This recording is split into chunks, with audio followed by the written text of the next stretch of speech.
Betting Weekly, sponsored by EasySportsData.com. The books use data, shouldn't you too? And this is easy sports data, like the preschoolers use. EasySportsData.com. I win here and I win there. Now what? Sports Betting Weekly. I want to win! Here we go. Money talk. Here comes the money. You should also check out SportsBettingLessons.com. You'll learn some old tricks because sometimes how you bet is more important than who you bet. SportsBettingLessons.com. Let's just do it. Let's meet this thing head on. And you were in it to win it. Talk about an education. Sports Betting Weekly. Wow, winning. Sports Betting Weekly. Sit back and enjoy the show. Winner, winner, chicken dinner. Welcome to Sports Betting Weekly. I am Second Half Chaz. We were having technical difficulties, but guess what? We have Speedy Petey, and we are fine. We are coming to you on the Belly Up Podcast Network, Belly Up Sports, on the SportsBettingWeeklyLive.com page, if you're watching it anytime after the next hour. However, if you're watching right now, you're either Wes, Black Hawk Wes, you're John from GMF Sports, you're the aforementioned Petey, or you're live on the Worldwide Sports Radio Network, because those are your options, guys. There's plenty of them. Every single one of them allows you to cash tickets. We are going to do now just a check to make sure everybody's there and that you heard what I just said, because it's totally possible that I just rambled off for 60 seconds and nobody heard it. Black Hawk West, did you make it in okay? I'm in. I hear you loud and clear, Chad. Now, remember, the camera's here, but you guys are here. It's never easy. In a perfect world, the camera would be right there. I would have a pretty girl picking up a telestrator, and I would just tell me what the pretty girl said. I found in life, guys, that if you just say what a pretty girl tells you to say, you're pretty much going to do okay. John from GMF Sports. Guys, we have a breaking news update. Gonzaga is down in halftime. No, Gonzaga is barely winning at halftime. And so I normally ask you guys first, but I want to go hop on Gonzaga. I think I mentioned to you how much they have won for me in the past. Recently, Gonzaga and San Diego State have been covering the spread, and it doesn't matter if you win. If you don't cover, it doesn't do me any good because I'm not going to bet a lot of money lines. So we're going to do that right away. And if you'll remember what I had said to you guys is send me your plays over so we can look and see. All right, so we missed the second half for Gonzaga. It's off the board. But they have this thing nowadays that I didn't have when I was a kid called live action. So we're going to look up that Gonzaga game, and we're going to see where it is right now. All right, it was 40-38 at halftime. The line is open. It's Gonzaga. What I'm going to look for is the first number that's a negative. That's kind of how I deal with these things in life is I could get minus 21, and I can play it for plus 154, but I took the first negative number, which is 116. So I have now Gonzaga at minus 18.5 for the game, where I also have a ticket for them at 31.5. Boy, that'd be a great middle, wouldn't it, Wes, if I was on the middle of that? That'd be fantastic. Wow, that's a 14-point middle. I'm not on a middle. I'm on the edges. So, all right. So what about you, John? Live action. We always start with our Belly Up Sports live action and with a goal to cash before the end of the show. Now, I'm not sure about that one. That probably won't cash, right?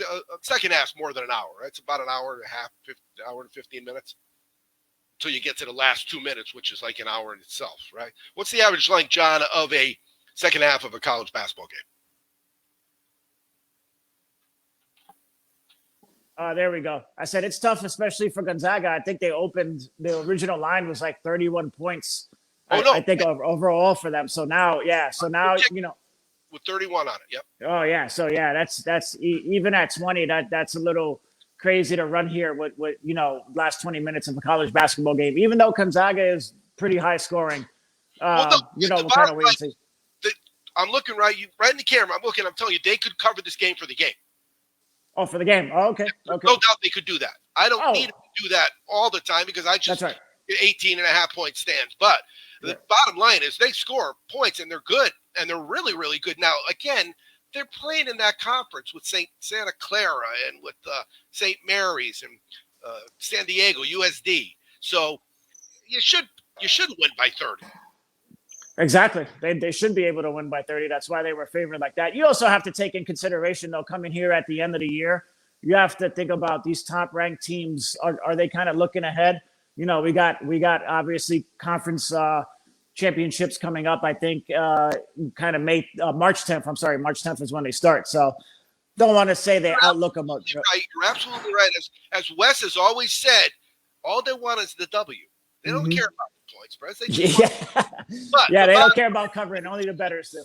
Yeah, when a team consistently is doing that, which is being slow, I mean, right? How long we got them talking? How many times have you heard me say Gonzaga starts slow, bet them in the second half? I mean, 7, 8 times I've hit on this play?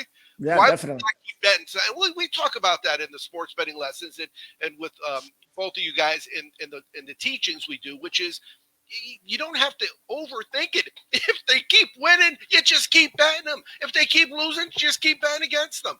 And really, I think Wes has that down real good with the NHL. But Wes, while we got you on the pedestal here, where are we with your live play? Have you done anything already today? Yeah, I have. I actually, before the game started, I was on Boston money line and over 2.5 for the game. Well, now live action has changed that a little bit. I still like Boston, but I'm now going to jump on and take the 1 point. So Boston +1 is a -110 payoff. I like having that security there because if it finishes at a tie, it's a guaranteed push minimum. And I had Chicago over 2.5 goals for the game. That has changed now, and it is now 1.5. Separate game, though, right? For the entire game. We're about 13 minutes to go in the second period. You said Chicago, though. That threw me off because I was looking at Boston and the Islanders. Yeah. So Boston, I'm taking the 1 point for the game. So okay. Boston +1. Yep. On the Chicago Blackhawks and Columbus game, the team over is now 1.5 Chicago. So if you like it at 2.5, that means you love it at 1.5.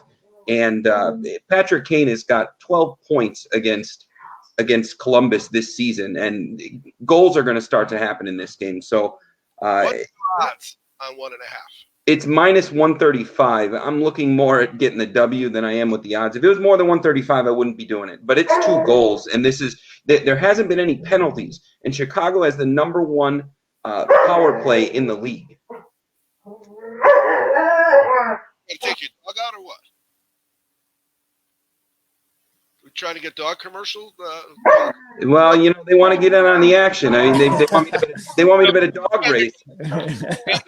It's pretty cool. We have a guy that shows. Well, I have 2 of them, so they probably want me to give a race winner.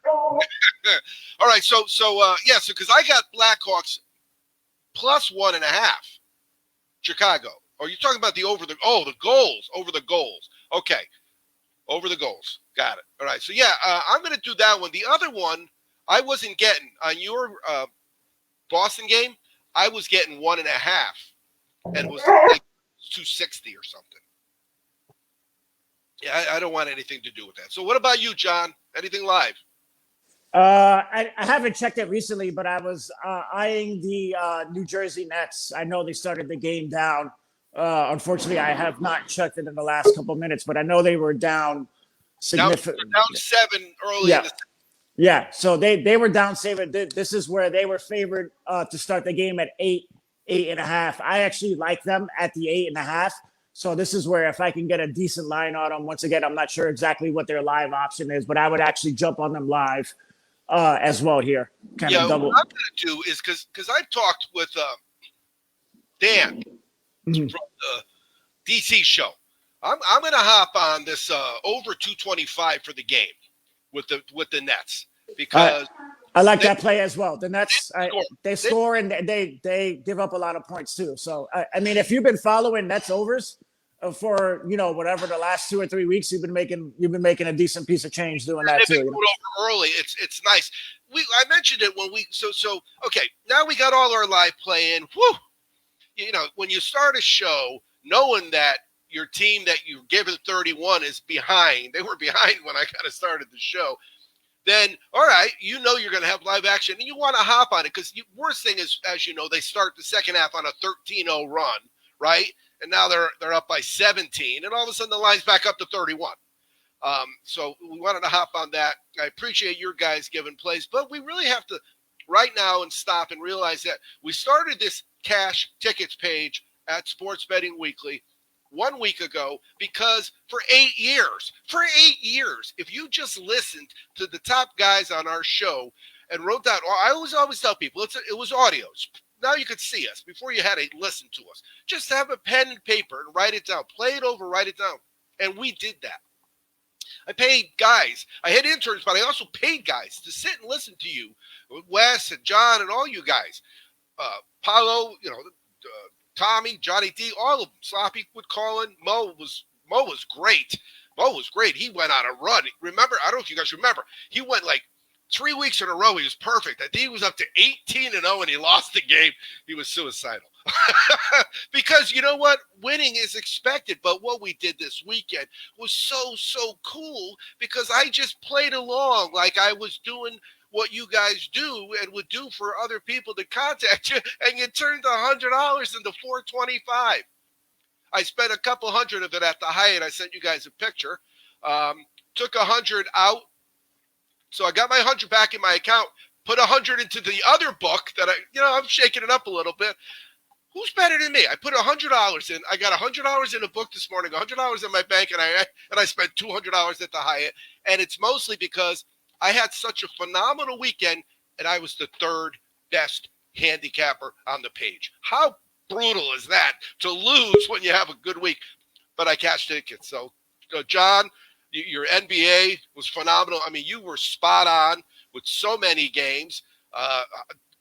With Wes, that one hockey game, you just kept winning us tickets, and we've done that before. We've done that before. The Lake Tahoe Bruins thing was special because it was one of those where not only were you right, you were really easy right. And I cashed 7 tickets in one game. Some people don't make 7 plays in a weekend. I cashed 7 tickets in one game. So thanks a lot. I appreciate it very much. So the plan is right to keep doing that. Would you agree? That's exactly the plan. You got to keep cashing tickets every weekend. That's the goal, right? I mean, if you're not making money, why are you sports betting? I'm talking, John, about FCS. So what happened is on our little text loop, they were going back and forth because John was actually. Were you at the?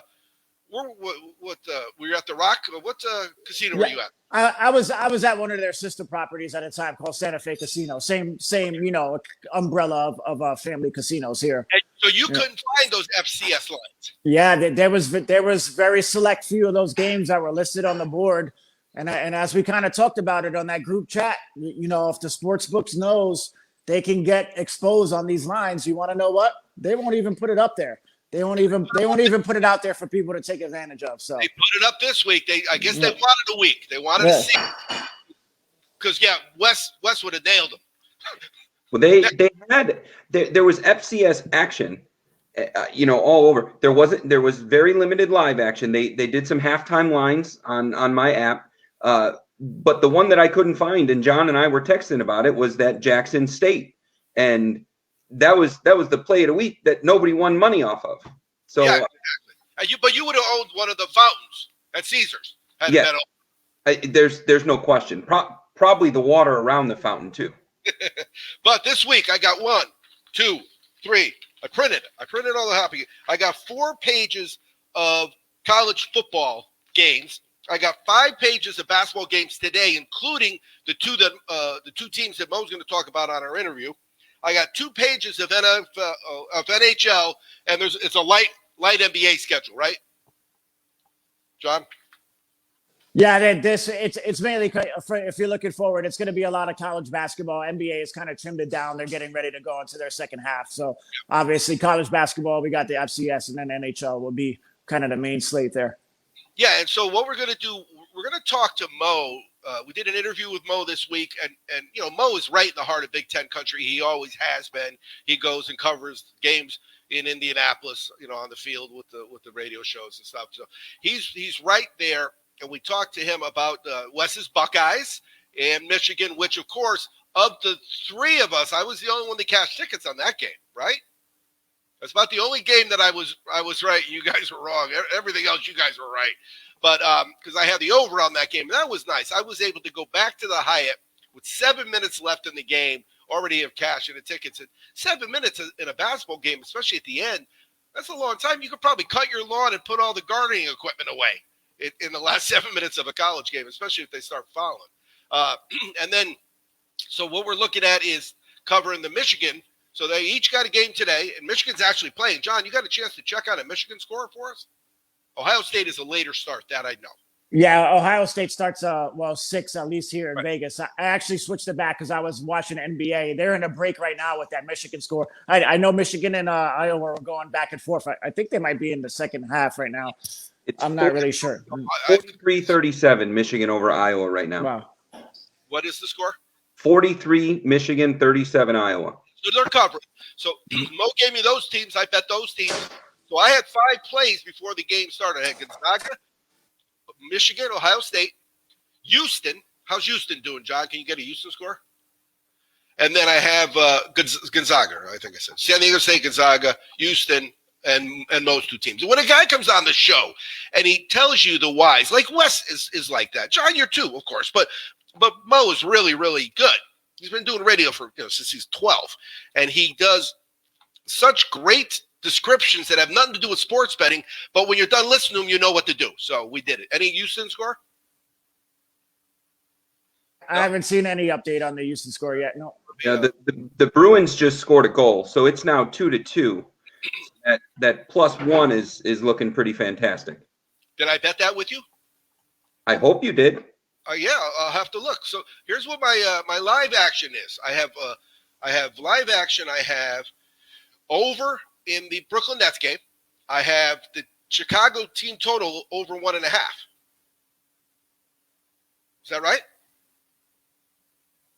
Yeah, and that Chicago team total is they just need a 1-0 lead and an empty netter's coming. And then I got Gonzaga minus 18.5. So those are 3 plays. And what I was talking about is the length of a basketball game. We may not be able to cash those before the show's over, but it's totally possible we can cash a hockey bet before the show's over. I just need another goal, right? All right, so here's where we're at. We got our live plays in. We got a lot of stuff to talk about. I actually even sent a little love Black Hawk West's way. I have the information for those 3. You got to call them prep races because they are worth points for the Kentucky Derby, but they're minor prep races at best. The next big prep race day is next Saturday, and we're going to talk with Joe from Connecticut, who's been giving us horse winners for 6 or 7 years now on the show next week. So when we get back from break, we're going to get Mo from the Mo Radio Show. You're listening to Sports Betting Weekly. We're on the Worldwide Sports Radio Network and the Belly Up Sports Podcast Network. It's the Worldwide Sports Radio Network. Be fearless at MMA Long Island and Seituha Karate. Located at 28 Colt Court in Ronkonkoma, MMA Long Island is the martial arts school for you if you want to learn combat-proven techniques, build confidence, discipline, and self-esteem while learning real martial arts to fight back against bullies, predators, and peer pressure. MMA Long Island offers group and private lessons for all ages and levels in traditional Goju-Ryu Karate, MMA, and self-defense. MMA Long Island is one of Long Island's most affordable martial arts schools. There are no promotion, belt, or membership fees, and family discounts are available. All classes are taught by 7th degree black belt Sensei John Benedict with over 30 years teaching experience. So whether you want to get in the ring or protect yourself and your family, MMA Long Island can help you reach your goals. Visit MMALongIsland.com. That's MMALongIsland.com or call or text 516-381-9660. That's 516-381-9660. Do current market conditions have you nervous? Our experienced team of financial professionals at Heritage Harbor Financial Associates understands that no 2 investors are alike. We all have different goals, needs, and appetites for risk. That's why the one-size-fits-all approach does not work, especially when planning for retirement. At Heritage Harbor Financial Associates, we analyze your unique investment style so that you can work toward your individual retirement goals on your terms. Heritage Harbor Financial Associates can help you take steps to reach your retirement goals by providing a wide array of financial financial products to fit your needs, even for the risk adverse. Give us a call at 631-331-6599 to learn more or to set up an appointment with one of our financial professionals. You can also find us on the web at hhfa.org or on Facebook at facebook.com/hhfa.org. Our number again is 631-331-6599. That's 631-331-6599. Investments in stock, bonds, and mutual funds and variable annuities are not FDIC insured and are subject to fluctuation in value and market risk, including loss of principal. Heritage Harbor Financial Associates offers securities through AXA Advisors LLC, New York, New York. Member FINRA, SIPC. Annuity and insurance products offered through AXA Network LLC. Edward Lehman has been a trusted insurance advisor for over 16 years with insurance solutions for auto, home, commercial, life, and retirement. He's located at 54 Sunnyside Boulevard, Suite H in Plainview. That's just 1,000 feet south of 495. Local agent, local advice. The time to think about insurance is before you need it. So do yourself a favor and before you pay your next insurance bill, give Ed and his team a call, 516-935-3900, or visit him online at www.allstate.com/EL. Edward H. Lehman Insurance is your trusted insurance advisor. It's the Worldwide Sports Radio Network. Sports Betting Weekly. You keep lying when you ought to be truthing. And you keep losing when you ought to not bet. Sit back and enjoy the show. So it's always good to catch up with our buddy Mo from the Mo Radio Show, mostly because he's funny. He's got some good takes, but he gives us a lot of winners. I call myself Mo. Did you see me catching myself? Yeah, I got it. That was a self-edit. I really should come up with a beep button. I think we got a buzzer. We put a buzzer button in for Johnny D because Johnny D was going too long, so we gave a 30-second buzzer. But so things are going well for you. Yeah, I mean we're getting set. The state of Indiana to host the entire NCAA tournament as well as the Big Ten tournament. So hockey has started back up. We got to go to see a live hockey game the other day, the first live sporting event I've seen. I did see. I saw your social media post. Now you had some recent hockey success, did you not? Yeah, not too bad. I was at a Hall of Fame ceremony Saturday. Got inducted to the Indiana Pro Wrestling Hall of Fame. So I did see that. So let's talk about that. You and someone else was in the picture. Mm-hmm. Who was that? There's a guy I used to manage when we did professional wrestling, and they decided that my career was worthy enough of being a Hall of Famer, so they had a ceremony Saturday and inducted us. And so now, in your new introduction, you can introduce me as the Hall of Famer. Oh, I would totally will. I mean, you have blessed us with the stories. Some of your stories over the years. So yeah. we knew of them. Well, congratulations. That's really, really cool because now that like the pain you get in your neck all the time, right? At least you got a reason for having it, I almost didn't do it. And then I decided to because my son had never seen that part of my life. He's only 7 and I quit about 10 years ago. So that was the major reason that I did it. And now they talked me into getting back in the ring. So in March now, I will be jumping back in the ring for the first time in 10 plus years. Wow. You going to do any kind of special working out for that or? No, I mean, why would I go to the gym? My TV's not broken. It works. So no, I'm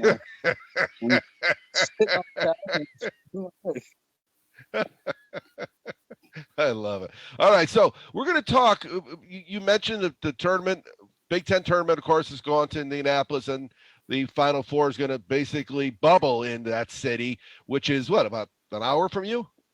Yeah, you're going to have sites at Purdue and West Lafayette, at Butler, which is there in Indianapolis, the historic Hinkle Fieldhouse, and then in town in Indianapolis at Bankers Life Fieldhouse, and at the Lucas Oil Stadium, and then at Indiana University in Bloomington at Assembly Hall. Any fans? It looks like there will be a smattering of fans.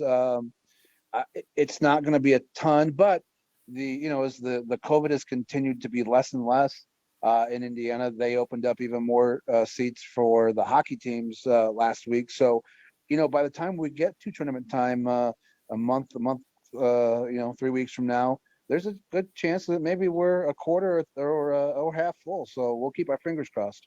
Yeah, as you know, because we used to talk live from the West Coast games we would go to. It's not a socially distanced environment when teams are hitting threes and you're high fiving total strangers. No, not at all. But what will they do without selling you the $16 beers? How would they? Yep, that's true. That's true. So, all right, let's talk about it. So we had a real big game. The Big Ten is how many? They've got a half dozen teams sprinkled throughout the top of the rankings. But this weekend, they matched up the number 3 and the number 4, Ohio State and Michigan. And then, of course, Michigan won a close game at the very end. I had the over. I enjoyed it very, very much. Did you have any action on that game? I did. I had Michigan in the game. And it's weird to bet Michigan over Ohio State. But since it wasn't football, I figured I was okay. The layoff that the Michigan sports had for a few weeks, you wondered if that point would it hurt or help the team. But, it's a young Michigan team. So I think that, some of the freshmen, who may have hit that wall normally would had a chance to take a couple of weeks off. They couldn't even practice. So it gave them fresh legs in that game against Ohio State. But let's be honest, Ohio State's got a pretty darn good team. They had a decent team last year, but this team this year is a very, very tough, tenacious team, and they just don't give up. It was a fun game to watch, but I definitely had Michigan in the game. No, it could have gone either way. It was a close basketball game, and in close basketball games, a 3 that rims out that goes in changes everything. Yeah, it does, and again, that's one thing that concerns me about this Michigan team is their lack of experience when it comes to these type of games. And, and even with Juwan Howard, who didn't get in a full season as coach last year, you've got a coach who's been with the NBA a lot and played in these tournament games at Michigan, but as a head coach, not a ton of experience there. So as they get closer to the tournament time, they've been very successful this year. It'll be interesting to see if they can keep it on the run, keep their run going with the lack of experience for this team and with their coach. Well, so Thursday, they start early. They're another top 10 matchup. They've got Iowa coming in, and then later in the day, Ohio State is at Michigan State. Michigan State coming off of a big upset of a top 10 team themselves. What do you see these games now? Of course, we're early in the week, so we don't have lines, but we're looking at these games knowing that we've got a pretty good idea what the point spreads are going to be. But there's nothing wrong with talking money line because we're going to talk about Thursday's games, and then we're going to talk about the scenarios that lead to Saturday's games. And I know with the Aztecs, they're done. They got 2 more games. I don't think the Big Ten has two or three games they got to squeeze in, right? Right. Yeah, there's some games that they had to make up because of some COVID issues, especially with Michigan. This Indiana-Michigan matchup is a makeup game from a few weeks back. This Iowa team, I have won big money this year twice betting against this Iowa team. They are a good team. They're a ranked team. But in both games this year against the Hoosiers, this team just didn't show up. They're a team that normally scores a decent amount of points that you can win with the over. But, as of late, their play, especially against the Hoosiers, who are a mediocre team at best, was very concerning. So this Iowa team has a couple of playmakers, but when they get into foul trouble early, and it has happened, this Iowa team is a team where if, depending on your point spread, that I've made some decent money betting against them so far twice this year. Well, it's funny because we've been doing this now, you and I, for a long, long time. And when we first started, we couldn't talk team totals. Sometimes that team total is the best play of the game. You only have to watch one side of the action. You could bet a team total over for a team that's given a lot of points, or a team total over for a team who's been scrappy. And in basketball, that last 3-4 minutes, it's brutal if you're betting. Yeah, it is. And the ones that I've really started to like this year is doing parlays with players' points. That to me has hit more times than not. So it's something that I've decided to dabble in a little bit more this year. Is player parlays. I like player total points, player 3-pointers, and using those as parlays. But this Iowa team, it's been a pretty successful year betting against them. So I will probably be doing that again Thursday night. What about later in the day when Ohio State goes to Michigan State? Michigan State's been a team who's picked up a couple of wins. Probably Tom Izzo's worst team in 20 years. They beat Indiana last week. They knocked off a top 5 ranked Illinois team earlier this week. I don't know that they have enough in them to beat an Ohio State team as well. It's probably going to be a closer point spread now than what it would have been a week ago. So that's good if you're betting Ohio State. I'm probably going to take Ohio State. I'm going to give the points regardless of what they are at this point because they're such a good team. But again, Michigan State playing well these last 2 games and that big upset against Illinois is going to keep that gap closer for those of you who want to bet the favorite in Ohio State. Yeah, plus Ohio State's coming off a loss as well. Exactly. And they're such a good coach team and such a disciplined team that, I'm happy for the Michigan State win earlier in the week over Illinois because for a guy like me who wants to bet Ohio State, I'm happy that gap's closing. Well, a couple 3 points easy, no doubt about it. All right, so then Saturday, Michigan is at Indiana, and then that same Iowa team who's leaving Michigan on Thursday has got to go play Ohio State. Oh, how much fun that's going to be. Yeah, Indiana is such an anomaly this year. They've got one maybe NBA caliber player on their team. Archie Miller's probably on his way out. His buyout drops tremendously next year. They've played well at times against good teams. They've knocked off Iowa twice, but they were a huge favorite last week against Michigan State and just got ran the second half. I would look for this Indiana team to possibly show up in the first half, but continue their trend of falling apart in the second half. They commit dumb turnovers. They can't make free throws. I would say that this is a big-time Michigan win come Saturday. Ohio State is an interesting matchup to me. You're going to have 2 teams that are squeezing in games here pretty quick in a short amount of time, and we haven't seen that a lot recently, especially in the Big Ten. Ohio State will come off what should be hopefully an easier victory against Michigan State, be able to rest some guys. I like Ohio State still over this Iowa team. Iowa, they depend on 2 guys very heavily in their offense. Their big guy tends to get in some foul trouble early and has to miss a good portion of the game.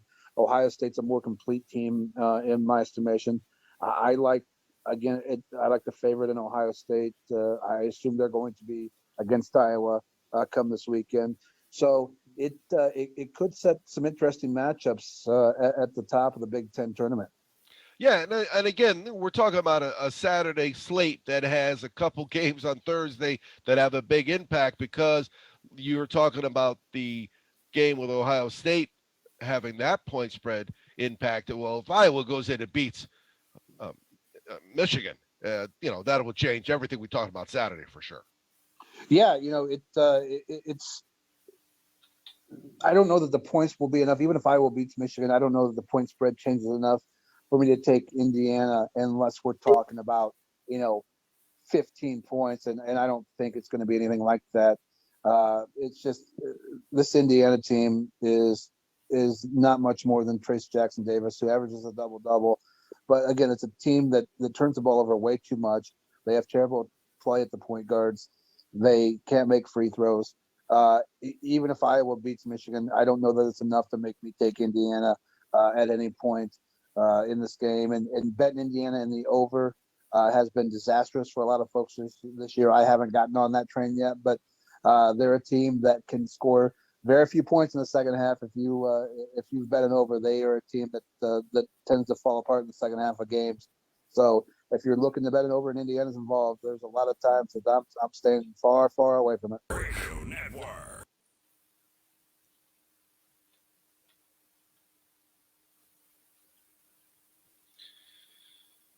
Welcome back to Sports Betting Weekly.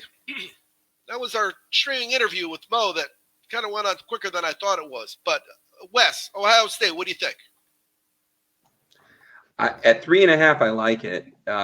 Anything bigger than that, I don't know that I would. Michigan State is that team that They just kind of hang around and they play better teams closer than they should. But I do like it at 3.5.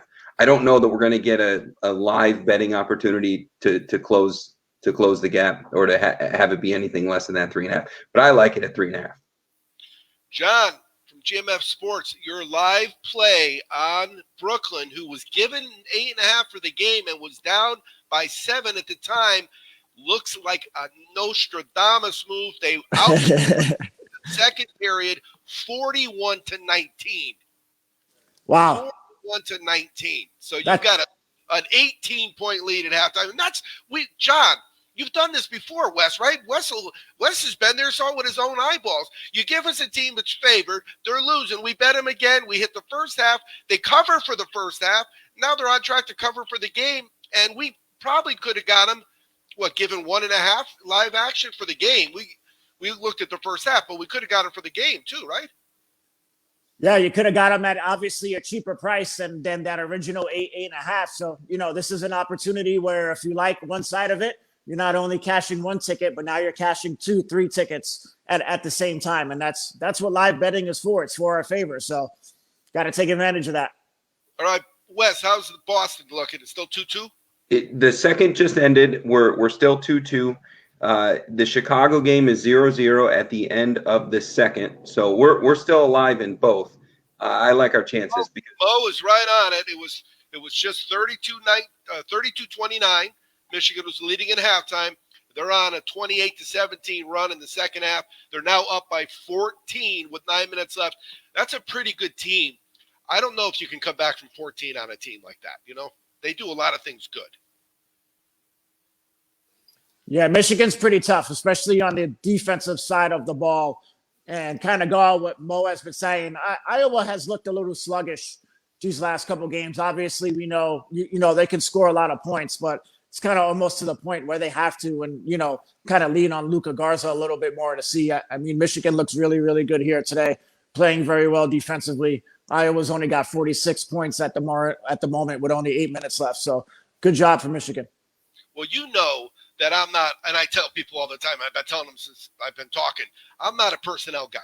I couldn't name half of starters on a team that I've won on 6 weeks in a row because I don't really care.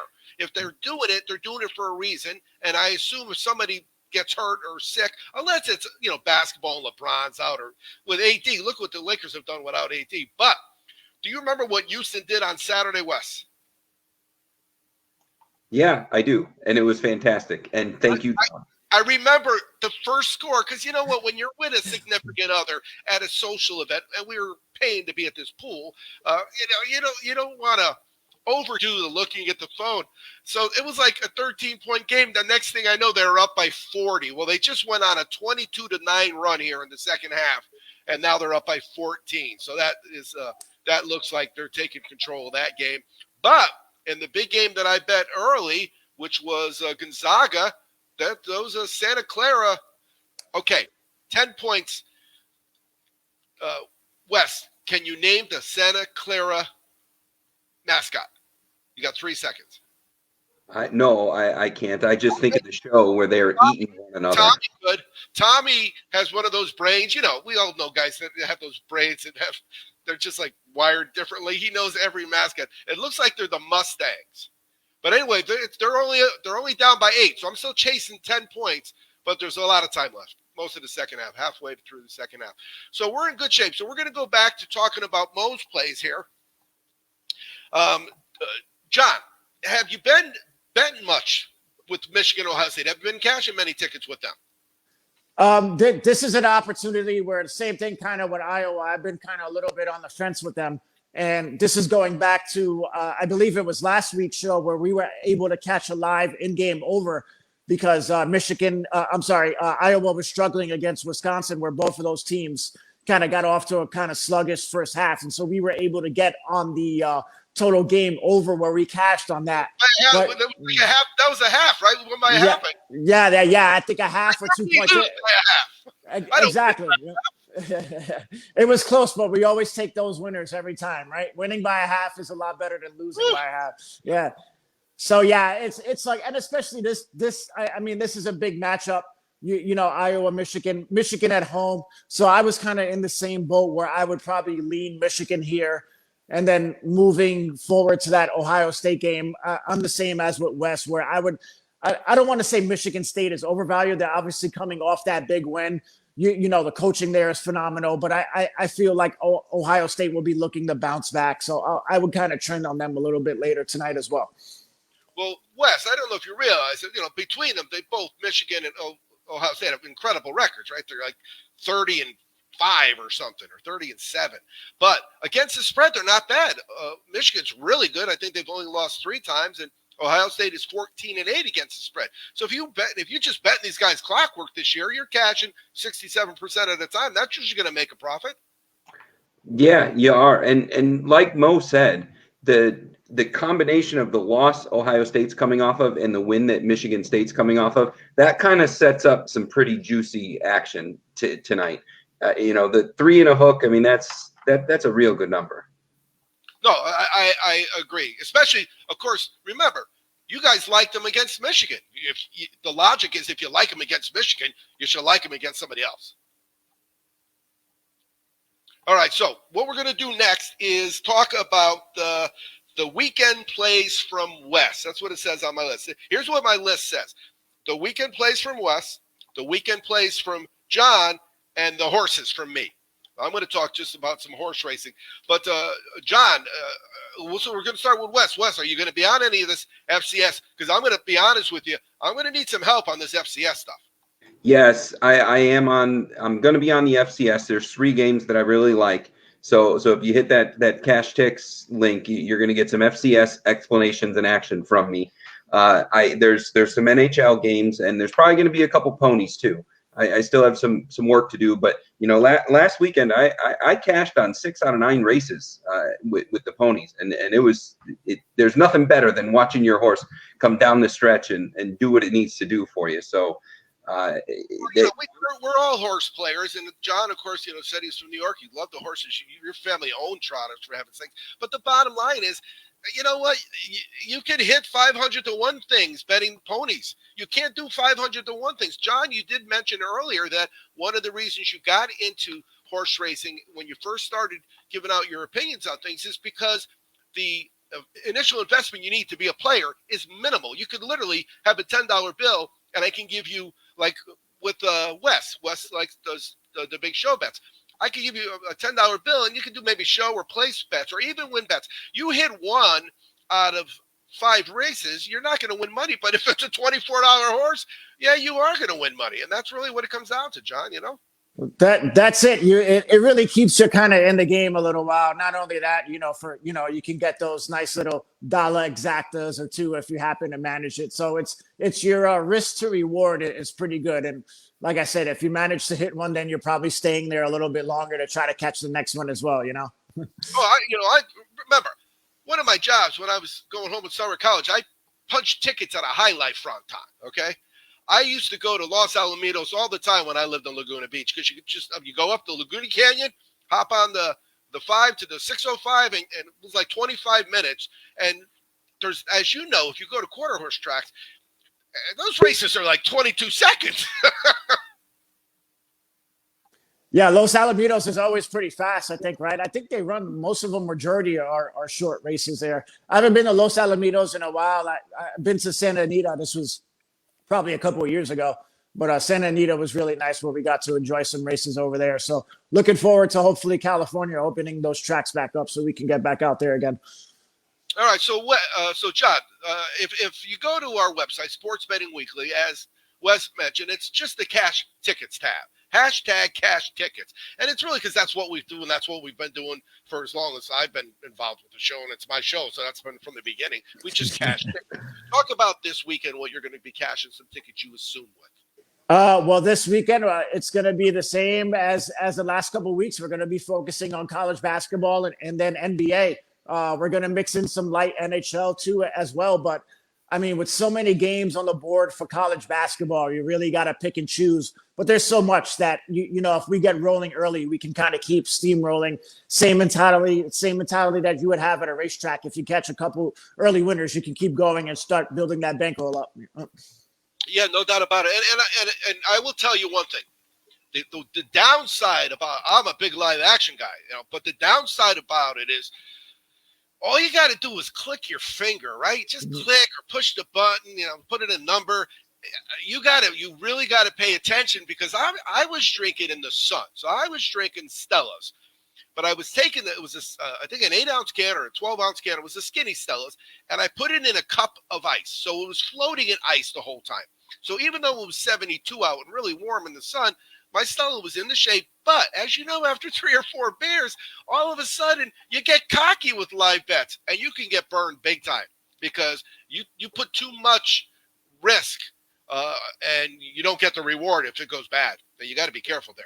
What's your worst, Wes? What's your worst you remember recently where you were wrong, but you wouldn't accept it? You wouldn't admit it to yourself, and you kept betting it.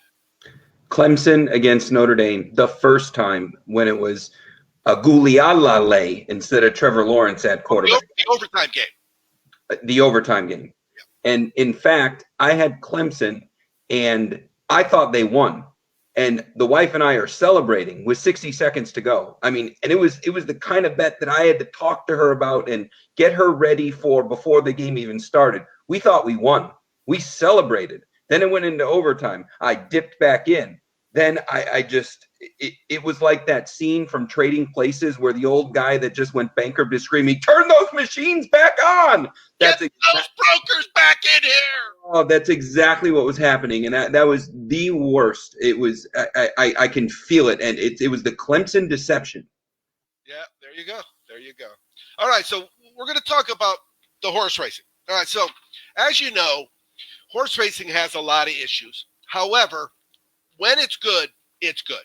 The problem is it's not good that often. And I'm going to give you an example. This is Friday at the, I think it's at Turfway, right? It's at Turfway Friday. They have the 5th race is actually a prep race for the Kentucky Derby, but it's a $100,000 race. The problem is it's not even close to a quality field in terms of what some of the other races are, but those are a 200,000, a 400,000, 600,000. So what I look for is a card that has a pick 4 close to $500,000 or more in purses. So I'm looking for 4 races in a row where they're all at least $100,000, and that eliminates a lot of days. And I'm closer to 500,000, 600, 1,000. $1 million is perfect. If I got 4 races and I know they're worth $1 million combined, because if you got $1 million feature, as you guys know, you're not going to have an $86,000 stakes race before or after. Well, after, yeah, anything's possible. After, you should really let everybody go home. They always try. Like John says, they always try. Just like when you get hot at the track, you stay for one more race. They always try after the big at the races. They'll have the features the 10th, and then the 11th is, a $77,000 maiden claimer, and you'll see that the pools are outrageous for a race of that quality, But the Saturday, Fountain of Youth Stakes. Now that's the 14th race of the card. It's a $500,000 race. The 11th race is $125.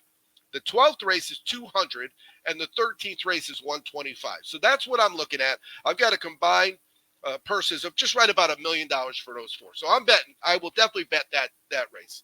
The 10th at Oakland on Saturday is also a prep race for the Derby. It's the Southwest. It's a $750,000 race. Now, the problem is right before it, they have an $86,000 maiden race. The 7th is a $600,000 race. The 8th is a $200,000 race. And the 10th is a $750,000 race. And for some reason, and Wes, you know what? You owned horses. Your family owned horses. Maybe you explain to me why they made the 9th race an $86,000 maiden race. Does that make any sense to you? Because they know that you're all going to be watching the 10th race, and you're going to be chewing your fingers off waiting for the action. And they're probably going to give you 32 minutes to post afterwards. So you're going to be dying for action. I normally lay off maiden races altogether. There's just not enough in the book for me to care about unless, I got some insider uncle that gives me a tip. I will not play that pick 4. I'm going to look at those races because between the other two, it's over $1.5 million, those three races. I will look at those three. But I ain't wasted money giving them pick four. And a pick four is one of their best gambling opportunities because they take a lot of money off the top. What do they take? Like almost a third of it, I think. Yeah, they do. The pick fours are hard though because it's kind of like a four-way parlay. You know, on a football Sunday, if you go 3-1, it's a pretty good day. But if your only move was the 14 parlay, you're not very happy if you go 3-1. Right, so, but you spread it out for 50 cents. You can't really do that on a college football Saturday. You can't spread 50 cents around. As John was telling us when he got into the ponies, you could take $2 and you could have two different Quinellas. You could have a 1 and 2 Quinella and a 4 and 6 Quinella that have nothing to do with each other. The 1 and 2 could be your numbers. With when I go to the dogs, my numbers are 1 and 2 Quinella, and then I'll bet the 2 on top of the 1 in exactas. But I might like number 4 is a horse after my son, and number 6 is a horse after my mother-in-law or whatever, and I'll bet that parlay because it's $2 for a Quinella or $1 for a Quinella. You really can't beat it, you know? So that's going to be what I'm going to do. Now, John, are you going to be betting any of these prep races? There's 3 of them.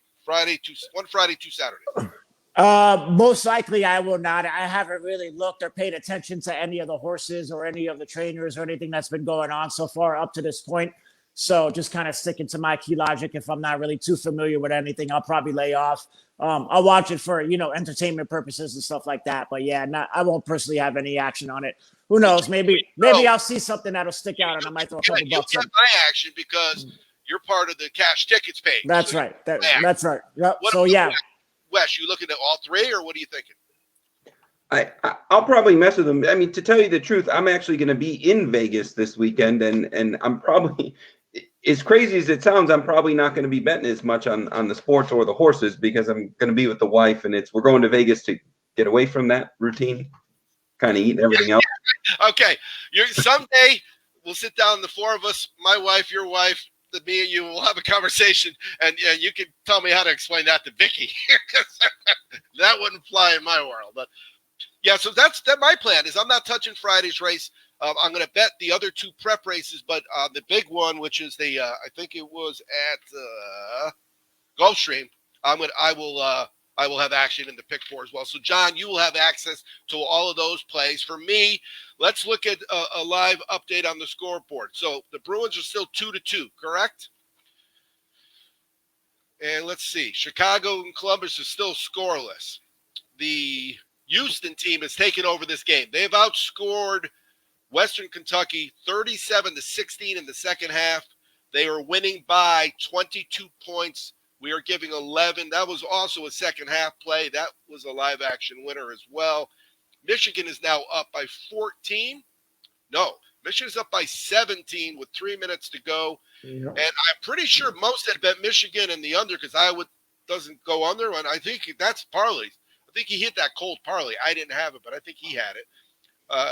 And then what's the last one? We had the Nets. The Nets. So the Nets were at halftime. They had gone 41-9 after you said now they're up 13-7. So here's my problem. They're both scoring, but John, you got a winner.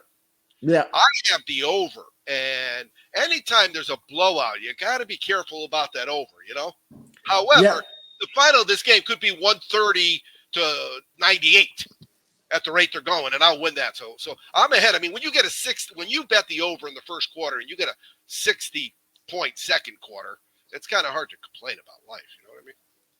Yeah, you never know. A couple threes, a couple, possessions where they kind of go back and forth, make some threes. Obviously, New Jersey has, but I'm sorry, Brooklyn. They're not New Jersey anymore. Yeah, Brooklyn, I really think put up a lot of points. I think it was Brooklyn. It was. It might have been last week before the show. If I mentioned it, let me know. I'm repeating myself. But the bottom line is, there's no way I'm winning this game.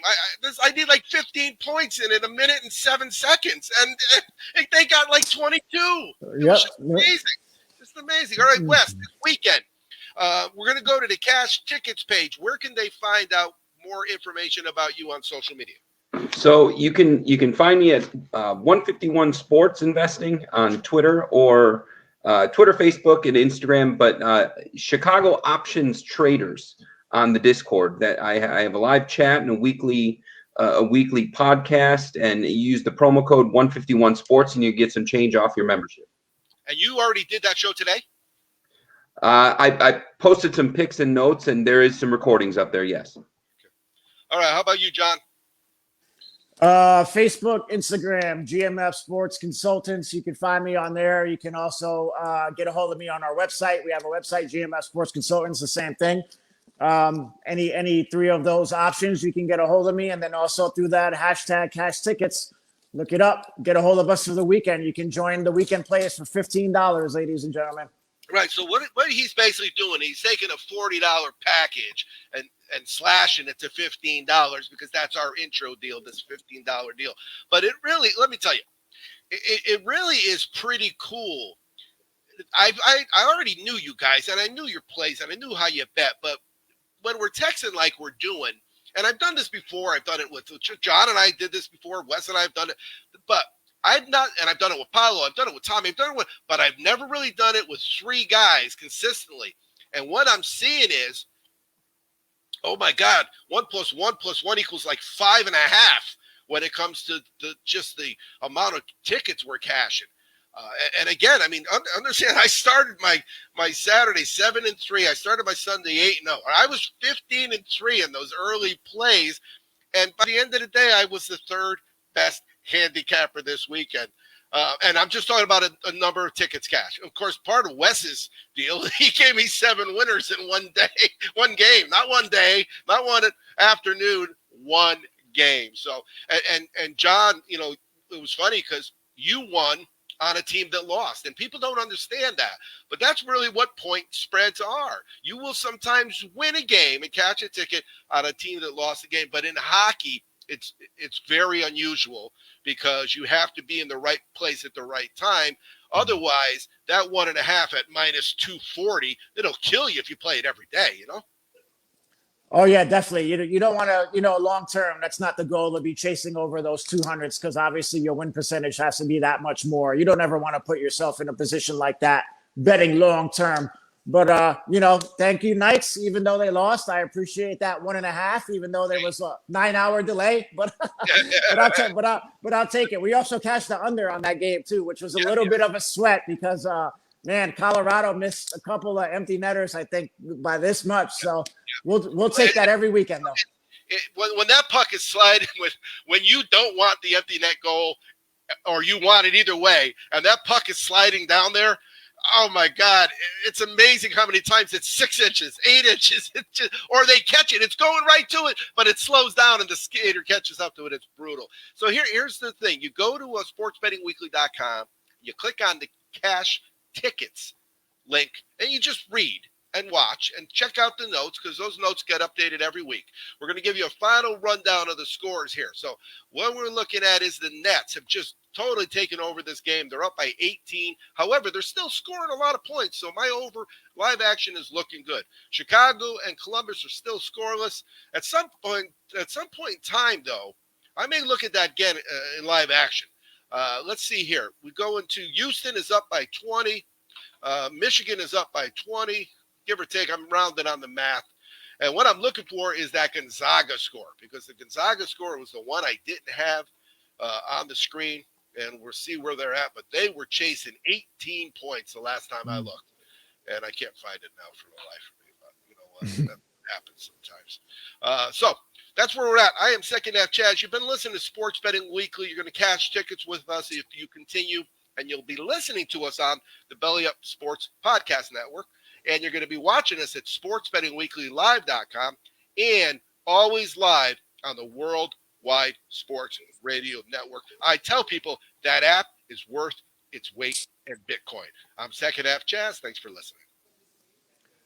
Thank you, guys.